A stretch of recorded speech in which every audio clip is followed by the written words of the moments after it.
possibly have to add to make this into a detergent. See, that close. See, an alcohol means you have a whole bunch of hydrocarbons with an OH group. That's an organic compound. We need an inorganic compound. So you're not far off. It's just that if we put a hydrocarbon in there, then you have an alcohol. But, nah, we'll just skip this. Nah, we'll just skip that.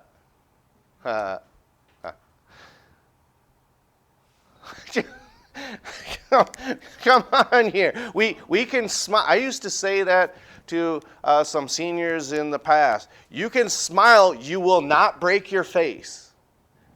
See, it didn't break, did it? Didn't break, did it? No. Okay. Very good.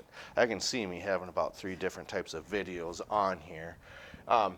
Then basically the only thing that would change, okay, remember this would be stripped off of here, then this hydrogen, and then that's how it would be linked. Oh, I got that wrong.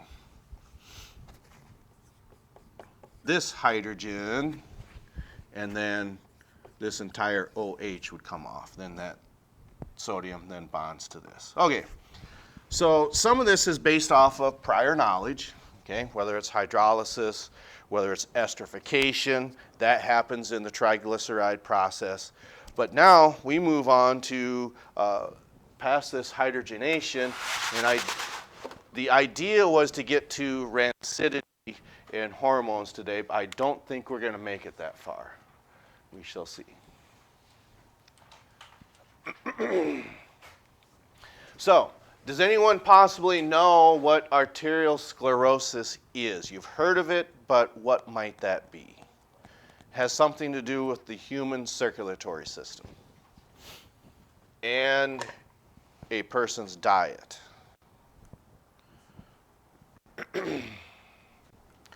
So I'll let you think about that for a moment.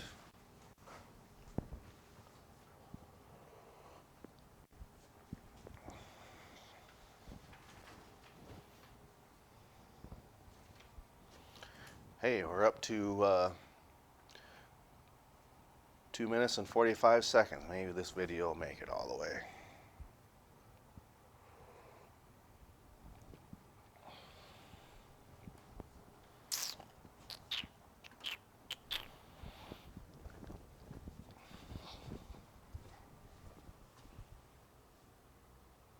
Oh, I see rancidity is possibly next. Good thing I transferred that over just now. Okay.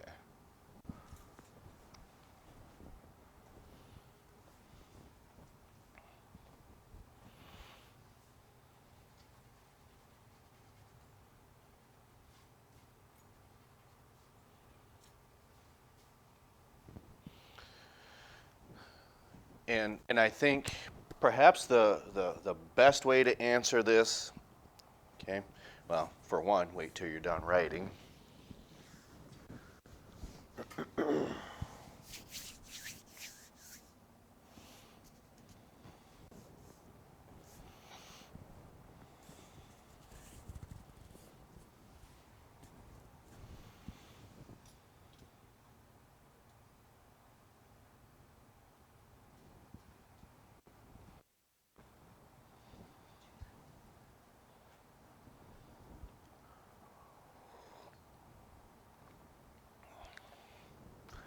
Does anyone have a guess?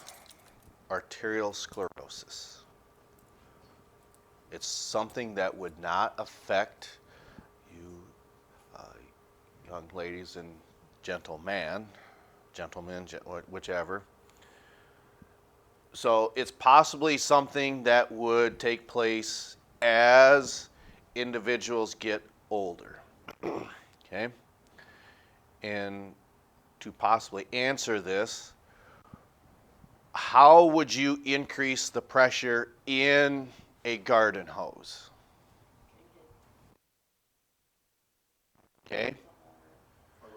And you can cover it with your thumb. So are you doing with the flow rate of the diameter of that hose? You're making it smaller, exactly. So what you would possibly need to think about then is with this term, okay, probably the worst place that this takes place is what is possibly the name of the blood vessels that supply nutrients and remove waste from the heart. It's got a specific name. You haven't learned it yet. Well, they're arteries and veins, but what are they specifically named? Nope, that's too small. I mean, you're not entirely wrong. They do run next to one another. Okay? Nope, that's inside the heart. Say that again. C. Nope, it's not capillaries. You're close, not cardiac veins and arteries. Okay? What would possibly be another name for a heart attack? Say that again. Yeah, cardiac arrest, so we're getting closer. What happens, what's that procedure called when there's a clot in these arteries and then you bypass that? It's a specific name for that procedure. Say that again. It's an open heart surgery, that's true. It is some, yep, starts with a C. What means heart? True. Yes, you're going to say, I knew that. Just like if you're sitting and watching Jeopardy, you say, I knew that. So give yourself credit for it anyway. It's coronary arteries and coronary veins. Okay? Oh, yeah, now it's all, okay. So what is possibly happening inside those arteries then? So you correctly said that if you put a kink in there, that's certainly going to not only just increase the pressure, but it could possibly stop it. And that can happen within these structures. But a better answer was on a garden hose, you said you put your thumb over the end. That's going to increase that pressure. But what happens is you are somewhat blocking that pathway. So what happens is with arterial sclerosis, because of our diets that we have that may be good or may be bad, I believe there's a documentary. There was a gentleman who filmed himself eating at McDonald's for 30 straight days. Have you ever heard of that? Oh, you watched it. Okay. So was it interesting or blah? Because I think as we're maybe a little bit younger than your age, we think, oh man, we're going to McDonald's. This is great. Then we're going to McDonald's again. This is a treat. But how many times does it get to stopping at McDonald's and it's kind of like, oh. 2 days.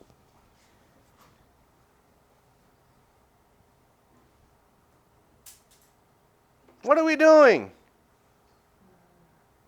Studying. About McDonald's? Look up some coronal arteries. Okay. I suppose it can happen in cattle too, although their diet's probably better than ours. Well, mine, I should say. Okay. But anyway, so what happens is these types of molecules, because of the cholesterol, they will start sticking to one another, the blood cells to the cholesterol, okay? And it forms, if they're fatty acids, just think of what happens. Those fat droplets will start to stick to the walls of your arteries. Then what happens is that's going to eventually slow down the flow rate, if you want to call it that. Because if this is a cross-section of those arteries, okay, we're magnifying it quite a bit, okay? But what can possibly happen is these fatty deposits might only start to be like that, okay? And as time goes by, gets to be a little more, and a little more, and And then, oh man, now we've been to McDonald's for quite a long time. Okay? So there's really no set formula, if you want to call it that, or how much accumulation is going to take for that to slow that flow rate down. But eventually what's going to happen is that's going to cause a backflow in the heart and it's going to cause it to stop. Okay? And I think we'd seen a video about Mike was his name. He was a construction. It was, do you remember that last year in A&P? He had a heart attack. He was a construction worker and smoked. Okay, that's another bad habit to possibly have. But then what happens is, getting back to your point, if we're going to turn this from this side to a long view like this, or no longer this cross section, but a side view now, okay, is I would be led to believe, I think what happens is it's much safer, okay, is rather than trying to remove that fatty deposit, what you tend to do is take a vein and then you would go around it, maybe once, maybe twice. I don't think that double bypass surgery, they're very common. They're either triple or quadruple bypass surgeries. One way to look at that is, for instance, if you are going west to DeSmet but going through Brookings, you're not going to get off on the first exit and go through Brookings, are you? You can, but why would you maybe choose not to do that? Bypass. Yeah, you take the bypass, you go around it, okay? So that's why this type of surgery gets its name, because you are bypassing that clot in that artery. Okay. So, getting back to, and again, it's one of those aspects that you probably don't need to worry about this until you are maybe in your 30s and in your 40s. And then chances are your personal physician or doctor is always going to do annual blood draw, like he does for myself, analyzes different types of levels, could be its blood glucose levels, the high density lipids, low density lipids, the triglycerides. Those are always analyzed every year when I have my physical, and chances are these are a little high. Why would that be high? Well, because if your diet really isn't that good, which I don't think it's that bad, but it's when maybe you're using cooking oil a lot. You know, when you're cooking with that, it's getting into your body somehow. And this at a high level can certainly cause problems. And this is the biggest one right here. Okay. We briefly talked about this a little bit, okay? So if we're talking about an acid that has a cis bond in it, okay, what type of acid would that be? Is that saturated? Is it unsaturated? Or is it polyunsaturated? Which one do you eliminate? Saturated. Do you eliminate the saturated one? Okay. Yeah, it's either unsaturated or polyunsaturated fatty acids. Because what happens, okay, cis bonds is natural, but for some reason, this margarine that people used to use all the time and lard, okay, check with maybe your grandparent, or if your great-grandparent, if you still have them.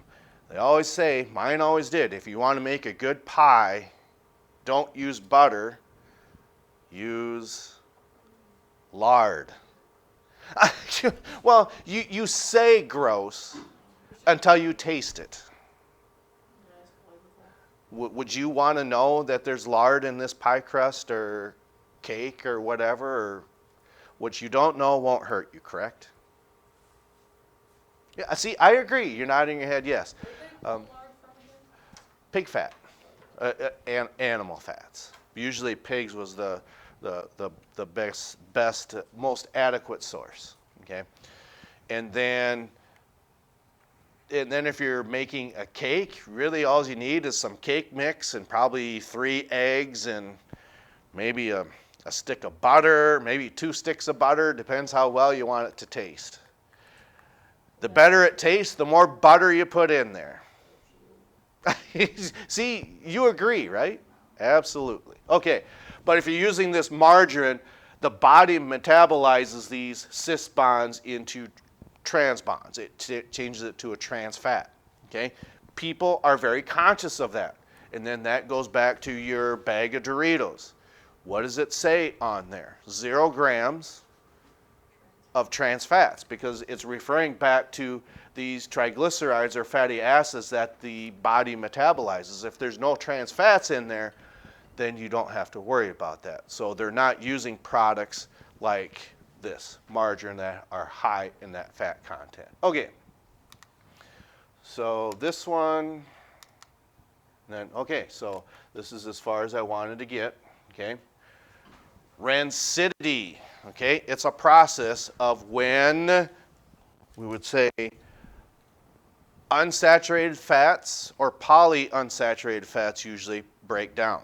And when they break down, they become what we call rancid. And milk is a good example of that, okay? So for those of you who have been going to school here for all 13 years, is that all 6 of you? Okay. Now, you can be honest. With all of those 13, not anymore, but let's say the first 8, how many of you took a milk container from the lunchroom, put it in your locker, and forgot about it? Anybody? And maybe you haven't. Or maybe you know someone who has. You certainly know that by walking by their locker. And especially if they open it. Because what has that milk done? It's turned rancid, okay? And when it does that, okay, you get those unpleasant odors. So if that's when milk becomes rancid because it's in your locker, why doesn't it do that in your fridge then? Why doesn't it become rancid? Because what? Yeah, because, I don't know, yeah, because the bacterial growth is slowed down quite a bit because of the refrigeration. So it's always suggested that if you are cooking anything that has probably protein value, especially chicken, pork, beef, hamburger, especially hamburger, if you're making some sort of tacos of some sort, maybe, once you're done with that hamburger, get it in the fridge, okay? And it's not like, oh my gosh, we just finished 5 minutes ago and it's been sitting out for 5 minutes, it's gonna turn rancid. No, that's not what we're getting at. We're talking about probably an hour or so. But no one here is that irresponsible. I mean, I might be, but no, yeah, just get it into the fridge so you are slowing this oxidation process down, okay? So we will, would you want to talk about that while you are here, or is it okay if it's on the channel tomorrow, or both? You tell me. We can stop here, or we pick up with this tomorrow. It's just that it'll be brand new, and you'll be looking on a video rather than in person.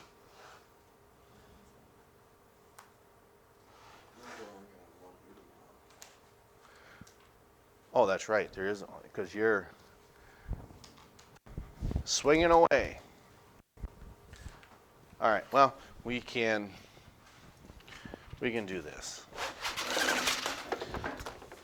And just out of curiosity, how many of you have maybe done this?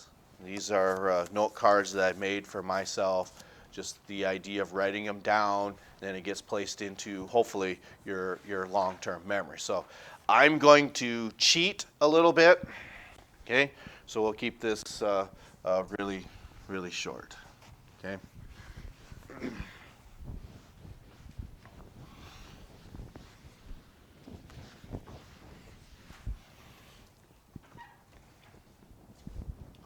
And this will make more sense once we get this wrote down.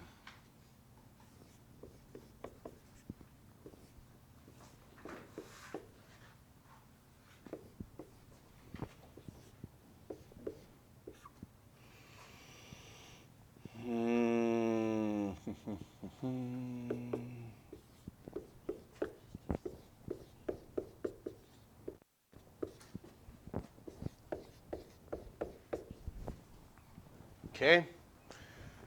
See, I said I was going to cheat a little bit because I know this is oleic acid because it's got a 7 on each side. I think it's palmitic acid, I think, has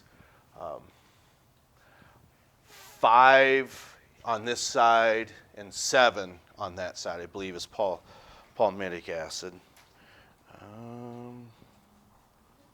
5 and 7, that's right.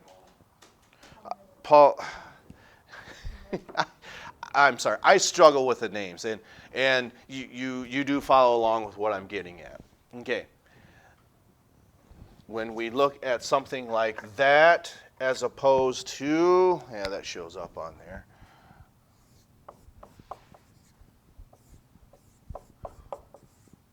I think 2, 4, and 6. Is that right? 4, 2, and 6. Dang it. 4.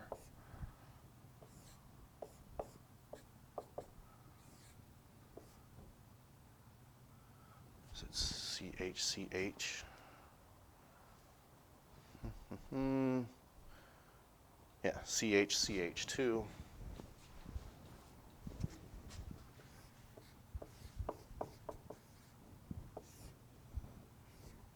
And then I think there's a 2 there. Yep. And then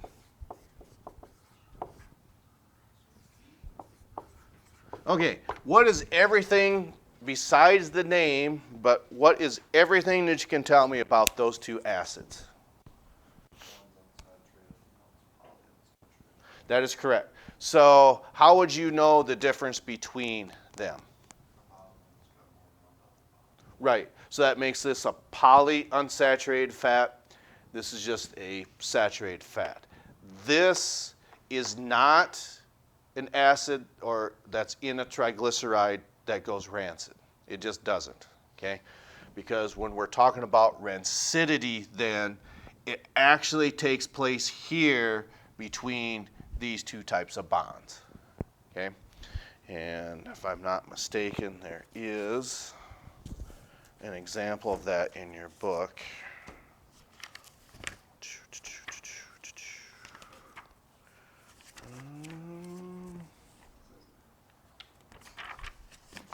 Man, we're running short on time here from where I said that we wanted to wrap things up.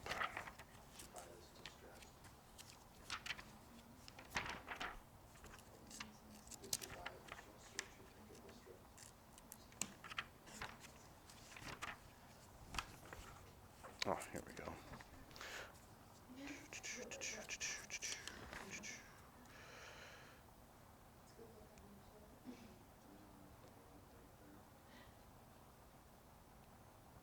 Oops, I lied. They can both go through the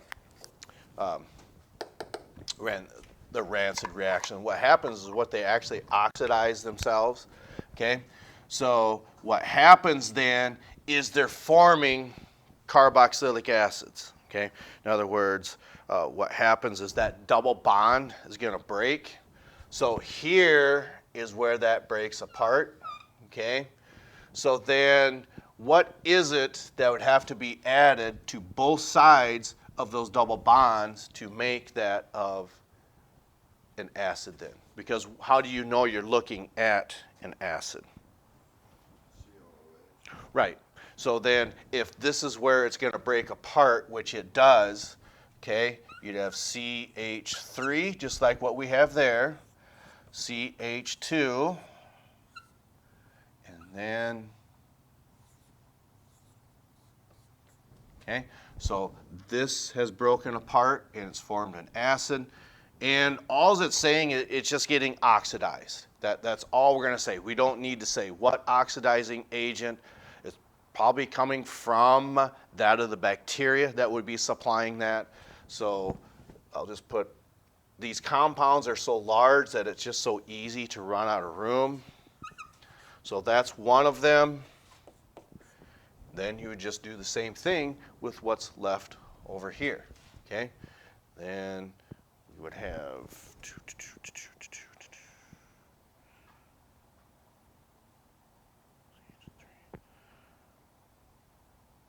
okay. Then depends how you want to write that, I guess, whether you do COOH or whatever you prefer to do with that. Okay. And then this is still on the end. And it looks silly, and I get that, because you have two COOH groups on there, okay? So this is still attached on the end. It's just where this had broken, that's where you form another acid group here, okay? And then here's your acid group on this side. This, if you're having problems with, this is not easy, okay? This is not easy to learn, so we just do our best. Probably the best thing to do, again, is work on them note cards. Okay, I think we've been long-winded enough. We'll catch up with some of you on Monday. Yes, ma'am.